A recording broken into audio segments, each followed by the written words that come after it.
No capítulo de hoje da novela O Rei do Gado, você verá que Rafaela vai cometer uma loucura para ficar com toda a fortuna de Jeremias.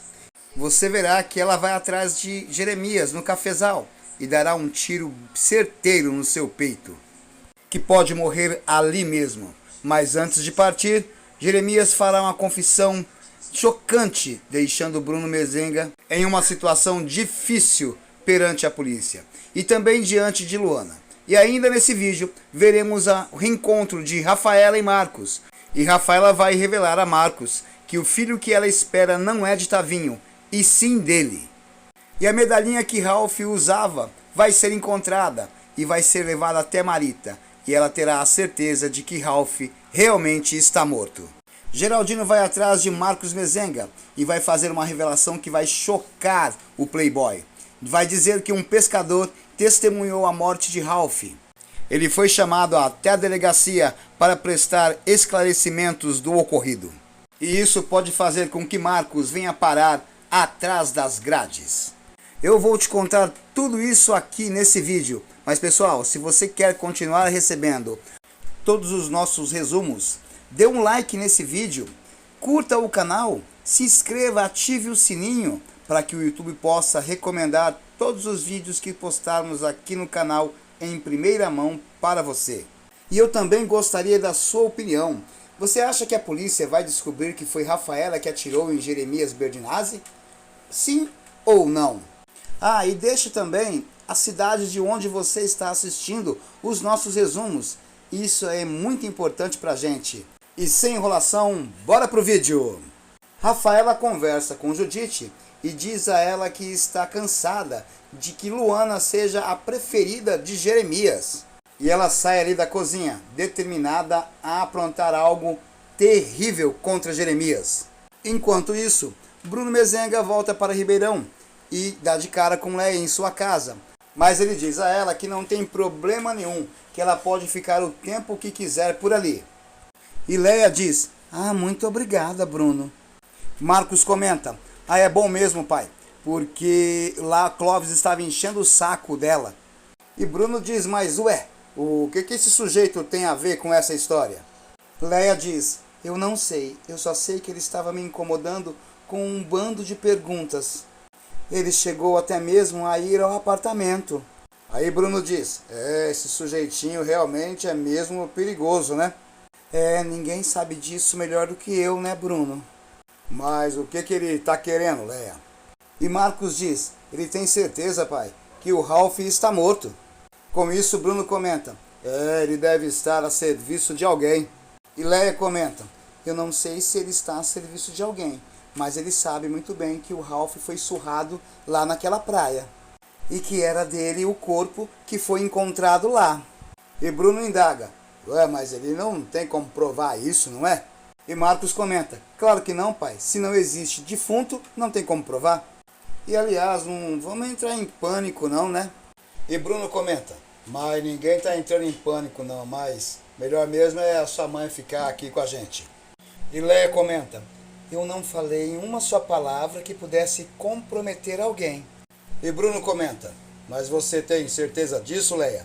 "Certeza absoluta. Para mim o Ralph está no Uruguai, no Paraguai, sei lá onde." E Marcos comenta: "Você foi muito viva, mãe." E Bruno diz: mas aquele sujeitinho vai continuar atormentando a nossa vida." E Marcos diz: aquele sujeitinho, ele vai continuar procurando." E Leia comenta: "Quem contratou esse sujeitinho foi o Orestes, o marido da Suzane, uma das amantes do Ralph." E Marcos comenta: "Então é esse Orestes que vai responder na justiça se esse sujeitinho descobrir alguma coisa." E Bruno comenta: pois é, o Marcos está certo. Então não vamos mais nos preocupar com isso." E Marcos, mudando de assunto, pergunta: "Então, pai, como é que foi a sua viagem?"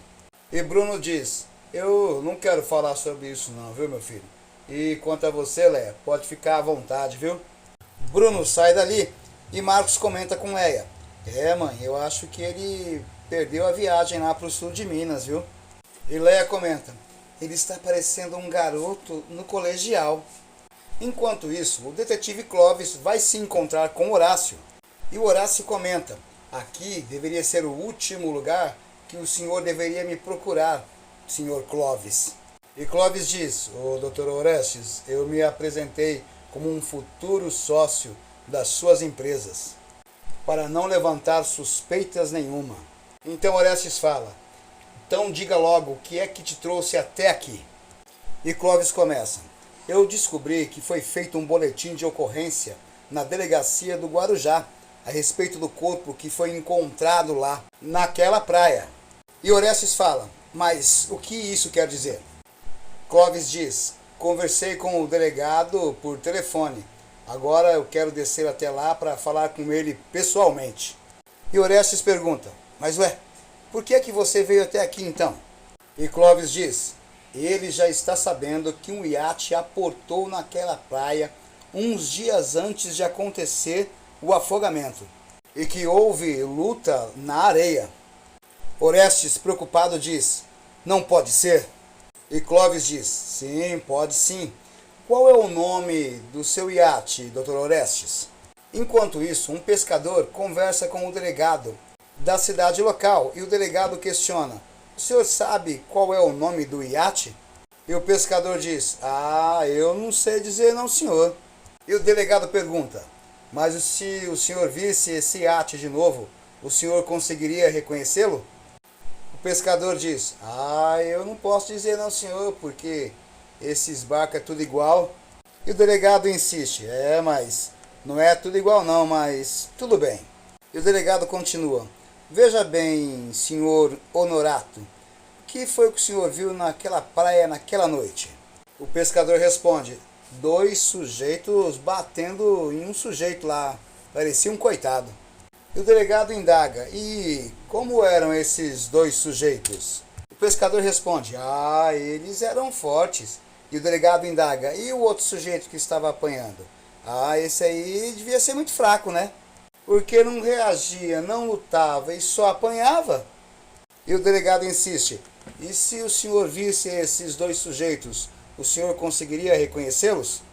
E o pescador diz: ah, não sei não, senhor, estava muito longe para poder reconhecer, mas eu sei que também tinha um homem e uma mulher bem de longe, vendo tudo que estava acontecendo ali na praia. E o delegado pergunta: e o que aconteceu com o sujeito depois que o barco foi embora? O pescador diz: o que aconteceu? O delegado continua: sim, com o sujeito que ficou lá na praia. O pescador responde: ah, ficou largado lá. O delegado pergunta: ficou morto? O pescador responde: ah, isso eu não sei dizer não, senhor. O delegado diz: ué, mas você não foi socorrer o infeliz? O pescador retruca: ah, parecia que ele estava se mexendo, né? E o delegado pergunta: mas e aí, o que aconteceu depois? O pescador fala: ah, eu não sei não, senhor. Eu fui embora com meu peixe porque eu vi que estava chegando um outro barco. Eu achei que eles iam acudir o pobre coitado. O delegado diz: outro barco? E como era esse outro barco? O pescador diz: ah, eu não me lembro não, senhor, porque lá chega barco toda hora, né? E o delegado questiona o pescador: e onde que o senhor conseguiu isso? O pescador diz: ué, mas como assim? O delegado mostra a medalhinha que Ralph usava direto e diz ao pescador: o senhor foi pego tentando vender essa medalhinha. Aonde o senhor conseguiu ela? Por isso que o senhor está aqui. Fala, seu Honorato, aonde o senhor conseguiu? E o pescador diz: mas isso aí não foi roubado não, senhor. Isso aí foi o meu filho que achou lá na areia, depois que levaram o pobre afogado embora.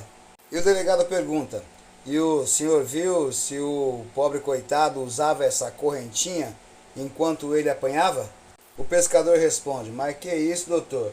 Eu não enxergo direito nem a isca que eu coloco no anzol. Enquanto isso, o detetive Clovis avisa a Orestes que vai pessoalmente conversar com o delegado lá na delegacia da Baixada. E Orestes questiona: você não vai dizer que o barco era meu, né? Detetive Clovis é direto: senhor Orestes, se o senhor deixou o Ralph naquela praia vivo depois de ter lhe dado uma surra nele, o que é que o senhor tem a temer? Horácio diz: eu não tenho que temer nada. Eu deixei aquele sujeitinho vivo lá naquela praia. E Clovis diz: mas como o senhor pode estar tão certo se ele estava vivo, se o senhor viu tudo lá de longe?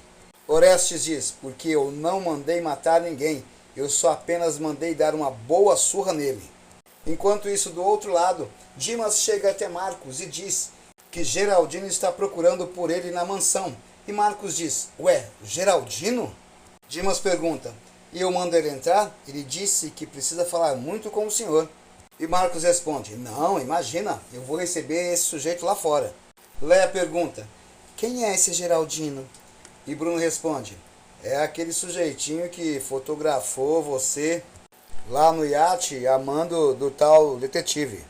Enquanto isso, na fazenda de Jeremias, Jeremias e Pedro, um dos seus fiéis funcionários, estão procurando por ferrugem nos pés de café, conforme Tavinho tinha alertado Jeremias.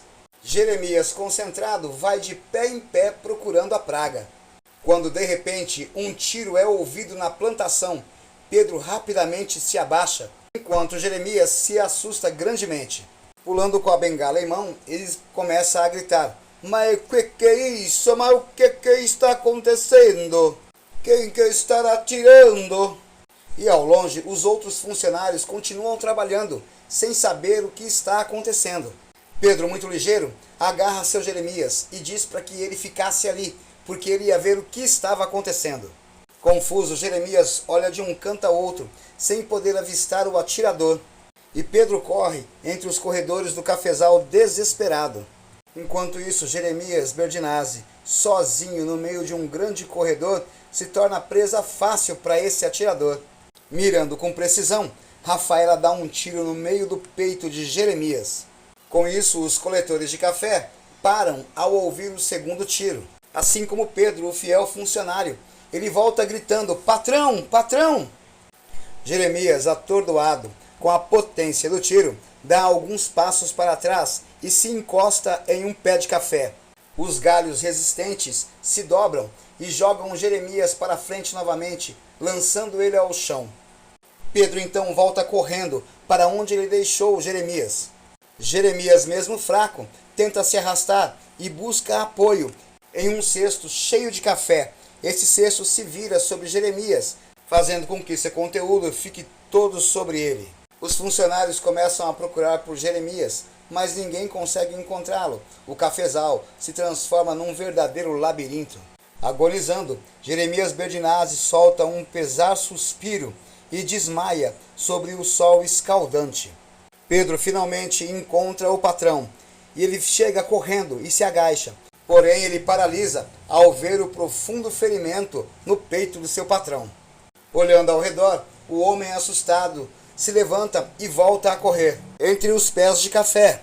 Enquanto isso, Rafaela entra em casa, de cabeça erguida, como se nada tivesse acontecido. Achando esquisito a moça estar ali tão cedo, Judite logo questiona: ué, voltou cedo da lida? Rafaela, se virando para Judite, responde: é porque eu não estou me sentindo muito bem. Cadê a Marieta? Dando de ombros, Judite diz: está no quarto dela. Mentindo, Rafaela comenta: eu vou pro meu quarto descansar um pouco. Como sempre ela faz, Rafaela entra em seu quarto e tranca a porta. Indo depressa até a janela, onde deixou a escopeta na varanda, ela abre a cortina e retira a arma dali. E sem perder nem um minuto, Rafaela leva o objeto até a cômoda e limpa qualquer vestígio de impressão digital. Por fim, ela pega uma manta e envolve a escopeta. Só que ao invés de guardar na última gaveta, Rafaela pega a arma e abre a porta do seu quarto, olhando para o corredor. Certificando-se de que está vazio, ela pega a arma e vai rapidamente até o quarto do seu tio Jeremias. Ela abre a porta e entra. Logo ela fecha a porta e tranca com a chave. Ela corre até a cama e deita a escopeta ali. E debaixo da cama, ela puxa um estojo grande, cuidando para não deixar digitais. E assim, ela guarda a arma em seu devido lugar, como se a arma nunca estivesse saído dali. Rafaela limpa tudo, cada canto do estojo, certificando-se que não ficará nenhuma prova contra ela. Certa de que tudo está ok, ela guarda a arma embaixo da cama. Rafaela sai do quarto e no corredor olha para os lados para garantir que não tem ninguém que possa ter visto ela. Voltando para o seu quarto, Rafaela corre até a janela para deixar na varanda um rolo de papel que trouxe do quarto do seu tio. Escondendo ali, ela fecha a cortina e dobra a manta que usava para envolver a escopeta. Com a respiração ofegante, Rafaela se senta no chão e começa a pensar em tudo o que ela fez. Atordoada, ela por fim chora amargurada, escondendo o rosto sobre as mãos, se convencendo de que o que ela fez foi o certo. Rafaela sussurra: aquele testamento, ele não mexe mais. Mas a tristeza e o remorso faz a atiradora chorar cada vez mais e com muito mais intensidade. Ela mal sabe que na plantação, Pedro volta correndo, trazendo ajuda. Sem perder tempo, o bom empregado debruça sobre o corpo do fazendeiro, para ouvir se ainda tem algum sinal de pulsação. O rapaz, muito preocupado, rapidamente questiona: será que ele ainda está vivo? E Pedro diz: sim, ele está vivo. O coração está batendo fraco, mas ele está vivo ainda. Vamos depressa com isso, vamos. A gente tem que acudir ele, vamos embora. Sendo assim, o grupo coloca o corpo de Jeremias num grande pedaço de lona. E com o máximo de cuidado, eles carregam Jeremias colina acima. Um dos empregados questiona: a gente tem que avisar a dona Judite. Pedro, sensato, diz: não, primeiro a gente tem que levar ele para o hospital. Depois volta alguém e avisa a Judite. Afinal, essa pode ser a única chance dele sobreviver. Já em Ribeirão, Marcos questiona Geraldino: como foi que você descobriu onde eu morava? Geraldino responde: pelos endereços dos documentos do seu barco, né? E Marcos diz: ah, tá certo então, Geraldino. Então tá bom, vai, fala pra mim o que foi que aconteceu. E Geraldino diz: o senhor sabe que eu não fui embora lá do Yacht Club, né? Eu logo imaginei que você não iria embora de lá. Geraldino responde: ia ser complicado, seu Marcos. Eu tenho a minha esposa e o meu filho lá no Guarujá, né? E Marcos responde: ah, legal, né? Mas o que você está fazendo aqui? É que o delegado lá do Guarujá colocou homens deles para saber quem foi que ancorou o iate aquele dia lá na praia. E Marcos responde: você para com isso, porque a gente não tem nada a ver com aquele barco, hein? E Geraldino responde: mas acontece, seu Marcos, que eles estão atrás do barco que foi atrás daquele iate, e ele sabe que fomos nós. E Marcos indaga: ué, mas como é que ele ficou sabendo disso? Geraldino responde: teve um pescador que viu quando a gente chegou lá. E Marcos indaga: ué, mas como assim, ele viu? Geraldino fala: eu não vi nada. O senhor viu, seu Marcos? Marcos responde: eu também não vi nada. E Geraldino diz: pois é, seu Marcos, mas tinha alguém lá. Marcos diz: mas quem? Geraldino responde: eu não sei. Eu só sei que eles estão fuçando nisso, fazendo perguntas. Mas, seu Marcos, o que eu faço se eles descobrirem que o barco que chegou atrás do iate era o nosso? E que eu peguei sem a ordem do dono dele? Marcos diz: ele não vai saber nada se você não falar. E aí Geraldino responde: seu Marcos, não me deixe ficar lá. Já no casarão Berdinazzi, Rafaela se encontra na sala, quando o fiel funcionário de Jeremias entra na sala e diz: com licença. Rafaela questiona: o que foi? E ele diz: balearam o patrão. Rafaela se faz de sonsa e pergunta a ele: mas como assim? E Pedro responde: deram um tiro no seu Jeremias lá no cafezal. Judite chega ali junto com Luana e questiona: mas o que foi que aconteceu? Rafaela responde: balearam o tio Jeremias. E Judite diz: meu Deus do céu, minha Nossa Senhora! E Luana questiona: e onde é que ele está? Pedro responde: levaram ele para o hospital da cidade. E Luana questiona: mas ele está vivo? Pedro responde: quando ele saiu daqui, ele estava vivo ainda.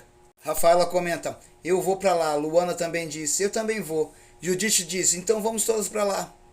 Já do outro lado, Bruno questiona Marcos: mas o que é que esse tal de Geraldino queria? E Marcos responde: Geraldino está querendo largar o emprego dele lá na Marina. E Leia questiona: ué, mas ele veio atrás de você? Marcos responde: sim, ele está querendo arrumar um emprego aqui em Ribeirão Preto. E Bruno questiona: ué, mas que tipo de trabalho? Marcos responde: ele disse que um trabalho até mesmo de motorista, ele tem até carteira profissional. Bruno pergunta: mas e você, o que disse? Eu falei: a gente tem o Dimas, né? Mas esqueçam esse assunto, eu já despachei o coitado. E Leia questiona: Mas Bruno, não é estranho esse rapaz vir até aqui procurar emprego? E Bruno responde, eu não acho nada de estranho não, Leia, e para de se assustar por qualquer coisa. Já do outro lado, o delegado da cidade mostra a medalhinha ao detetive Clovis. A medalhinha que Ralph usava, que foi encontrada na praia. E Clovis diz, eu sei quem pode falar se essa medalhinha era do afogado ou não. O delegado pergunta, mas quem seria? Clovis responde, uma das mulheres que dormia com ele. O senhor me confiaria a guarda dessa medalha por alguns dias? Enquanto isso, no hospital, Luana, Judite e Rafaela aguardam por notícias de Jeremias. O médico chega ali e diz, bom, nós fizemos o possível, agora esperamos que ele venha a reagir. E Luana questiona, mas como é que ele tá? Eu quero ver ele. E o médico responde, mas isso não vai ser possível não. Ele está na UTI e está inconsciente. Eu acho que as senhoras deveriam voltar para casa e esperar lá. De volta à fazenda, Luana liga para Bruno e avisa ele o que tinha acontecido. Bruno toma o maior susto e questiona, mas o que você está me dizendo, Luana? Quem foi que atirou nele? E Luana responde, mas ninguém está sabendo de nada não. Bruno fala, então espera aí que eu estou indo para aí. E Rafaela questiona, mas o que é que o Bruno Mezenga está vindo para cá? Luana responde, mas isso eu não sei não, mas ele está vindo. Judite comenta, mas deixa ele vir que ele pode ajudar. E Rafaela responde, ajudar, Judite? Um Mezenga? Só se for para ajudar a enterrar o tio Jeremias. E ainda por cima dando risada, né? Já no hospital, o delegado Valdir questiona o médico. O senhor acha que ele pode sair dessa aí com vida? O médico responde, eu não posso garantir nada não, seu delegado. O ferimento foi muito grave. E seu Jeremias já não é mais uma criança, né? E o delegado pergunta, mas chegaram a retirar a bala do corpo dele? O médico responde, não, ele não chegou aqui com nenhuma bala no corpo, não. O delegado Valdir se questiona, então essa bala deve estar caída ainda lá no cafezal. E Bruno chega na fazenda de Jeremias e questiona ao delegado, mas o que está acontecendo, seu delegado? O delegado responde, atiraram no seu Jeremias Berdinazzi, seu Bruno. E Bruno pergunta, mas como é que ele está? O delegado responde, entre a vida e a morte lá no hospital. O Judite comenta, está nas mãos de Deus, seu Bruno, nas mãos de Deus. E Bruno questiona, mas quem foi que atirou nele? E o delegado comenta, eu ainda não me fiz essa pergunta, senhor Bruno. E Bruno indaga, mas o senhor acha que o hospital daqui tem recurso para tratar bem dele? O delegado responde, bom, é um hospital de uma cidade pequena, né? E Bruno responde, então nós vamos levar ele para São Paulo. Eu tô com um avião aí parado aí na pista, o senhor me leve até o hospital para que a gente possa pegar ele. O delegado responde, mas eu temo que o seu Jeremias não pode ser removido. Ele está muito mal, ele está na UTI. E Bruno comenta, mas eu vim para cá para poder ajudar. E Rafaela diz, eu acho que não tem nada que possa ser feito nesse momento. Em outro lugar, detetive Clovis leva a medalha a Marita. E ela reconhece a medalha sendo a medalha que o Ralph usava. E Clovis diz, Marita, se você reconhece essa medalha, então quer dizer que o Ralph realmente está morto. Já no hospital, o médico comenta a Bruno que Jeremias tinha voltado da anestesia e que estava delirando, dizendo que era o maledeto do Mezenga que tinha atirado nele. E com isso, Bruno entende a gravidade da situação e comenta, mas que filho de uma égua. O médico comenta, eu acho melhor o senhor esperar passar essa fase para o senhor depois poder conversar com ele, se ele continuar resistindo, né? E Rafaela tenta jogar todo o seu charme para cima de Marcos Mezenga, porém o playboy já não está mais caindo na lábia da vilã. E Marcos é direto, você se casou com o Tavinho, então fica na sua, hein? E Rafaela comenta, sim, eu ficaria, se o filho que eu estou esperando fosse dele e não seu. Marcos toma um susto. Bruno de repente chega ali e diz, mas vamos embora, Marcos. Marcos diz, mas pai, tá à noite, a gente não vai conseguir levantar voo. E Bruno responde, mas a pista de Ribeirão é bem iluminada, vambora. E Rafael questiona, mas o que está acontecendo? para o senhor estar querendo ir embora assim, senhor Bruno? E Bruno diz, mas o que está acontecendo é que ele está delirando, está morrendo e está me acusando que fui eu que atirei nele. E Marcos comenta, mas isso é um absurdo. E Bruno diz, pois é, tá lá entre a vida e a morte, mas está me acusando que fui eu que dei um tiro nele. Tem cabimento uma coisa dessa? E Bruno chama Luana para ir embora junto com ele, mas Luana diz que vai permanecer ali na fazenda.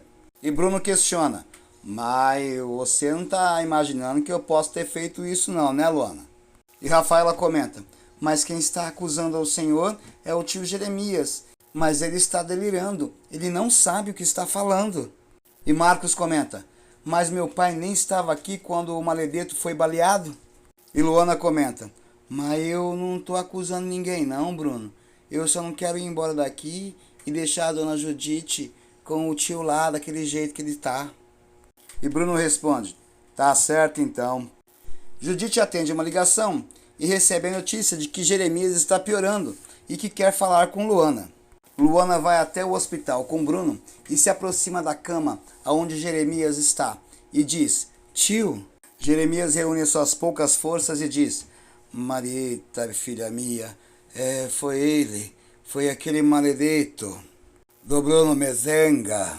E Luana questiona, mas o senhor viu, tio?